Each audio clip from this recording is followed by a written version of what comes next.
Well, good evening, netizens around the world. And time check, it's 9:33 p.m. So, nagbihis na ako and medyo late na yung dinner ko kasi late na rin ako nakauwi. At hindi ako nag-dinner sa labas. So, I tried na mag-dinner sa bahay. So, ito yung ulam ko ngayon. Actually, ulam namin to kanina tanghali but it's okay na leftover siya dahil paborito ko to eh. Natapon. Adobo and sabaw ng sinigang, no? Well, ang paborito ko talaga ang adobo kasi nasisira ang diet ko dito. But anyway, Saturday naman ngayon, Saturday night. So meron kasi akong routine na ginagawa.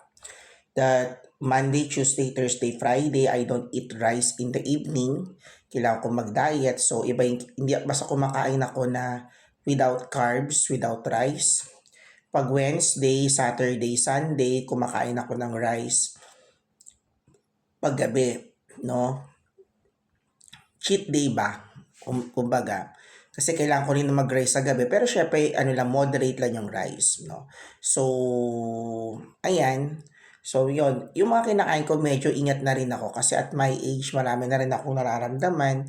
And I have to take care of it. So, I'm still thankful that naiingatan ko pa yung katawan ko and I'm still thankful to God dahil binibigyan pa rin niya ako ng kagalingan sa mga sakit at the same time kalakasan at maging physically fit sa aking mga ginagawang activities, no? So, kain tayo. So, ayan. I'm going to eat. Pero, meron pa ako isang bagay na gustong ipagpasalamat, no?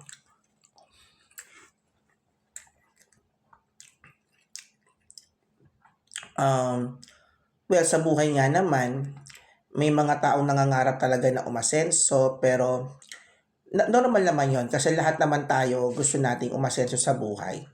Ayaw nating masadlak sa kinatatoyan natin na meron tayo ngayon. So, kumbaga, hindi tayo kontento sa mga bagay na kinatatoyan natin. Of course, lahat naman tayo ay may mga ambisyon, may mga pangarap na gustong abutin, okay lang yon. Kasi ang pag-asenso sa buhay, mahalaga rin yun. Kasi gusto nating mabago yung sitwasyon ng buhay natin para malampasan o ayaw natin upang makaahon tayo sa kahirapan, no? Iba naman yung pagyaman sa pag-asenso kasi yung pagyaman, yun yung dumadami ang pera niya. Kasi hodang galing sa kanyang dugot pawis na trabaho, pinagtrabahuhan, o di ba kasi minsan yung mayaman ng tao sa pagnanakaw, o di ba, or what anything else, illegal man o illegal. Ang pag-asenso kasi, bukod sa dumami yung pera mo, nagbabago yung antas ng buhay mo, umaangat ang buhay mo. Pero minsan, tawag dito, minsan sa pag-asenso rin ng tao, nagbabago din ang ugali niya. Depende na yon. Maaring siya yumabang o maging mapagmata sa kanyang kapwa o yung iba naman na umaasenso mas lalong nagpapakumbaba at nakakatulong para sa iba.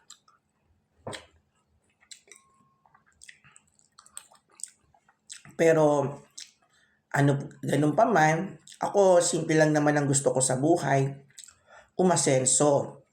Oo, hindi man ganun karami yung pera ko, ang mahalaga, yung sa pag-asenso ko, simple pa lang din yung buhay ko. Ako hindi ko naman hinahangad na yumaman, no, na maraming pera, malaking bahay. Ang gusto ko lang is nakakain ako na more than 3 times a day, nababayaran ko yung mga bills ko, may bahay ako, kahit maliit, ano pa ba?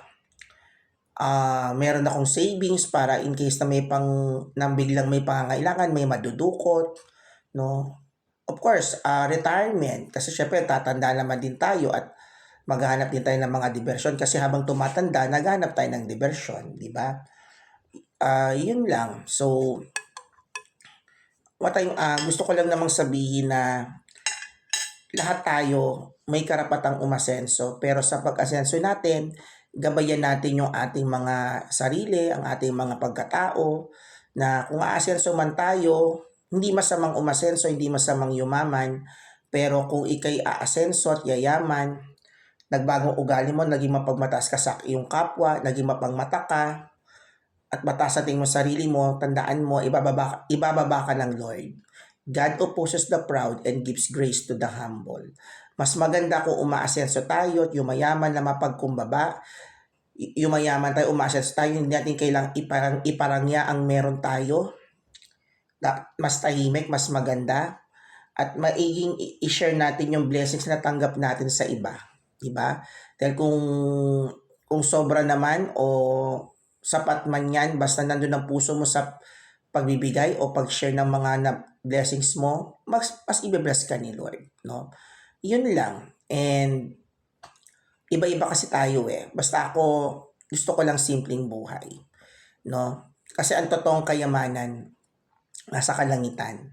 Dahil pag tayo'y namatay, lahat ng mga bagay na meron tayo, maging kayamanan natin, iiwanan natin yan. Hindi natin madadala yan sa langit o sa impyerno man. No? So, yun lang. And I hope no, makapag-dinner din kayo katulad ko kung kayo mga nasa bahay at kakain pa lang. So, yun lang.